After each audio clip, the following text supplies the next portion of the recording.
Bonjour à tous et merci d'avoir choisi RTI 1 pour vous informer.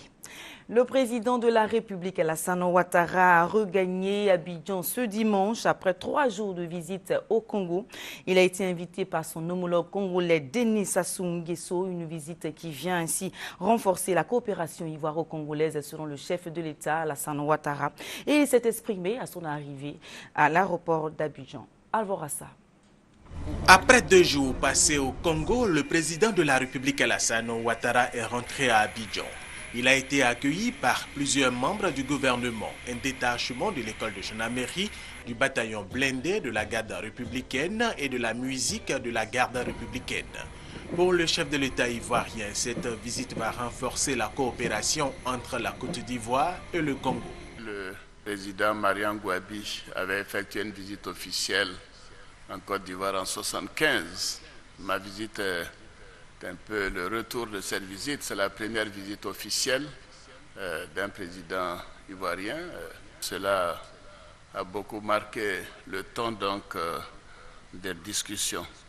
Nous sommes mis d'accord que nous voulions renforcer la coopération dans de nombreux domaines, le domaine de l'économie, du commerce, la coopération en matière financière, la promotion des investissements, les services aériens. Air Côte d'Ivoire va déjà à Brazzaville et Pointe-Noire et bientôt Eker, la compagnie congolaise, viendra en Côte d'Ivoire.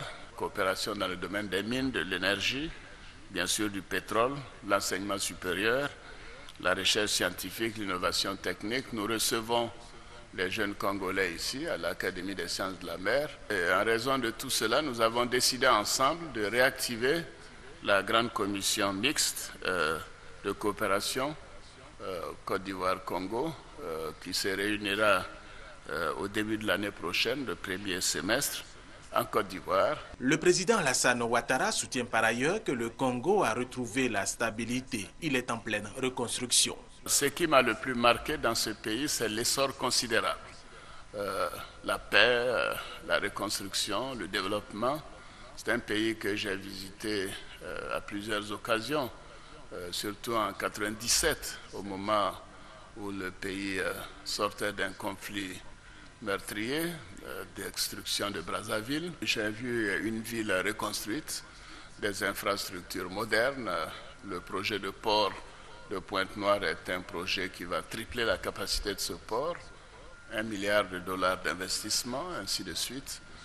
Des projets d'autoroutes, de nouveaux hôtels. Donc c'est un pays en plein essor et également on voit un pays qui est déterminé à renforcer la paix. Et de ce point de vue, j'ai beaucoup profité des conseils du président Sassou Nguesso. Le président de la République Alassane Ouattara a aussi rencontré la communauté ivoirienne vivant au Congo, une communauté qui contribue au développement de ce pays. Pour maintenir la flamme des relations entre les deux pays, il a dit que le président congolais Denis Sassou Nguesso effectuera une visite d'État en Côte d'Ivoire les mois à venir.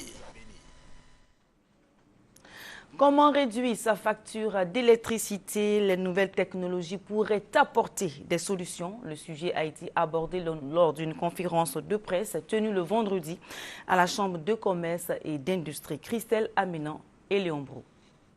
Dépenser moins d'énergie grâce aux nouvelles technologies, des solutions ont été présentées par des experts à une conférence de presse organisée par la Chambre de commerce et d'industrie de Côte d'Ivoire. Une des solutions consiste à baisser sa consommation d'électricité avec des dispositifs moins gourmands en énergie. En matière d'éclairage, les ampoules LED, diodes électroluminescentes. Elles durent 25 fois plus longtemps que les classiques et consomment environ 90% moins d'énergie. Un réel avantage pour tous, collectivités, ménages et industries. Les économies pour la Côte d'Ivoire en ce qui concerne l'éclairage public seraient de plus de 10 milliards de francs CFA. L'investissement en vaut peut-être la peine. Autre solution, produire de l'énergie localement. Des alternatives à l'hydraulique telles que l'éolien et le solaire pourraient aider les localités les plus isolées à s'autosuffire en énergie. Les énergies renouvelables, c'est-à-dire le soleil, le vent, sont extrêmement intéressantes pour fournir de l'énergie dans des zones isolées notamment, à des coûts extrêmement faibles. Nous proposons de l'énergie qui sera nettement moins chère avec le soleil et le vent, mais également nous pourrons traiter de l'eau, fournir de l'eau à partir d'eau contaminée que nous purifions ou carrément à partir d'eau de mer que nous allons dessaler. Les producteurs africains de palmiers à huile se retrouvent du 10 au 13 juin à Abidjan. Durant ces assises au Palais des Congrès de l'Hôtel Ivoire, les pays producteurs poseront les fondements d'un cadre d'échange entre tous les acteurs de la filière sur le continent. Et je rappelle que près de 2 millions de personnes en Côte d'Ivoire vivent de la culture du palmier à huile. Et puis la crise malienne, négociation entre le gouvernement malien et les rebelles touaregs du MNLA. Le deuxième jour des négociations a été très long pour l'équipe de la médiation. Les deux délégations ont reçu un premier document de base sur lequel elles ont travaillé. Objectif de cette médiation, cessation des hostilités en vue de la présidentielle prévue pour le 28 juillet prochain. Un accord est en vue pour ce lundi. En Libye, de violents affrontements ont opposé des membres du bouclier de la Libye, une milice placée sous l'autorité du ministère de la Défense et des manifestants. Ces affrontements ont fait de sources médicales 31 morts et une centaine de blessés. Cette nouvelle montée de violence dans le pays a amené le chef d'état-major de l'armée Youssef Al-Magouche à démissionner. Les images. Des affrontements entre une brigade d'anciens rebelles et des représentants anti-milices ont fait au moins 31 morts et près de 100 blessés samedi dans la ville de Benghazi en Libye. Depuis la fin de la révolution qui a chassé le colonel Kadhafi du pouvoir en 2011, les nouvelles autorités libyennes ont du mal à former une armée et une police professionnelles. Le ministère de l'Intérieur a régulièrement recours à ces milices formées d'anciens rebelles pour sécuriser les frontières ou s'interposer dans des conflits tribaux. Cette sorte d'État dans l'État exaspère la population dans tout le pays. Nous voulons que Tripoli soit sécurisée, sans armes, sans danger pour tout le monde, sans danger pour les Tripolitains qui y vivent, sans danger pour les compagnies étrangères. Nous voulons que tous ces groupes armés sortent de Tripoli. En 2012, les habitants de Benghazi et de Tripoli s'étaient déjà rebellés contre ces milices qui font la loi dans tout le pays pour demander leur dissolution. Nous voulons un gouvernement. Nous ne voulons pas voir des armes dans les rues. Nous voulons une police efficace. Nous voulons une ville sécurisée. Nous voulons une société de droit. Voilà nos revendications. Benghazi a été le théâtre ces derniers mois de plusieurs attaques contre des intérêts occidentaux et d'assassinats de responsables gouvernementaux de la sécurité. En sport, les éléphants de Côte d'Ivoire sont de retour à Abidjan après leur victoire face à la Gambie. Ils se rendent aujourd'hui au Cap-Vert pour préparer leur prochain match qualificatif contre la Tanzanie, match qui aura lieu le dimanche 16 juin. Et puis toujours en sport, vous aurez les détails sur le reste de l'actualité concernant les activités des éléphants et d'autres informations sportives dans l'émission Lundi Sport sur RTI 1 après le journal de 20h. Pour la première fois, un grand combat de lutte sénégalaise a eu lieu en dehors du continent africain. Le combat de lutte s'est déroulé samedi dernier à Paris-Bercy. Cet combat au programme, donc un choc entre Boboy et Bombardier, deux stars des arènes sénégalaises. Résultat des combats, Bombardier a pris le dessus sur son adversaire. Les images. Les lutteurs sénégalais ont envahi le palais Omnisport Paris-Bercy pour une soirée. 6 combats étaient proposés pour cette grande première en France.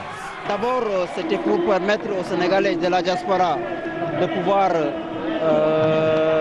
avoir des événements où ils vont se retrouver. La deuxième chose, on a vu pratiquement au Sénégal, tous les touristes qui viennent là-bas, ils vont regarder la lutte. Donc c'était une manière de leur apporter ça ici à Paris.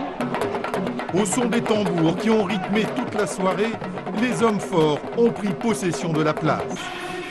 Mais avant les chocs, chacun a procédé à une longue et minutieuse préparation mystique. Objets enterrés, signes tracés sur le sable des arènes, danse et gris-gris. Un spectacle qui a séduit un public néophyte, mais déjà passionné. La musique, le rythme, le mélange entre la musique, le combat, enfin c'est bien, c'est bien orchestré. C'est une chance d'avoir ici à Bercy, en plein Paris, l'occasion de retourner à l'enfance. On n'est pas aussi balèze, mais bon, on essaie d'être lutteur, quoi, donc voilà. Au Sénégal, ce sport national qui autorise la frappe attire des dizaines de milliers de fans. Et le rendez-vous parisien compte au classement national. Le temps de se jauger, d'impressionner et les attaques fusent. Il faut allier puissance et rapidité, souplesse et technique pour terrasser l'adversaire, comme ici, Youssou N'Dour. Je suis très fier de venir en premier en France faire l'exportation de la lutte sénégalaise, qui est la lutte avec frappe. Je suis très fier de gagner et je savais que je vais gagner. Mais le combat de la soirée opposait le bombardier de Mbour, 147 kg, à Baboy, l'ouragan de Pikine et ses 100 kg. Deux champions en quête de réhabilitation.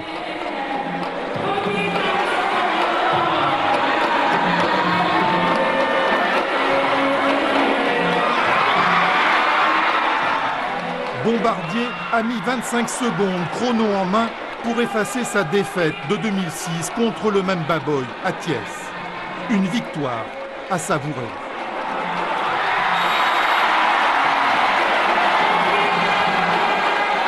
Il y a le public qui m'applaudit. Voilà, je suis très content. Et il y a les gris-gris aussi. J'ai mis tous mes gris-gris parce que je ne dis pas que c'est la France, j'ai mis quelques gris-gris. J'ai mis tous les gris-gris. Bombardier a déjà remis sa ceinture en jeu pour l'année prochaine, espérant que le public réponde cette fois en masse dans la nouvelle arène parisienne. Une compétition plus douce et plus séduisante, et cette fois-ci c'est à Abidjan. Aïssata Dia est depuis le samedi soir la plus belle de Côte d'Ivoire.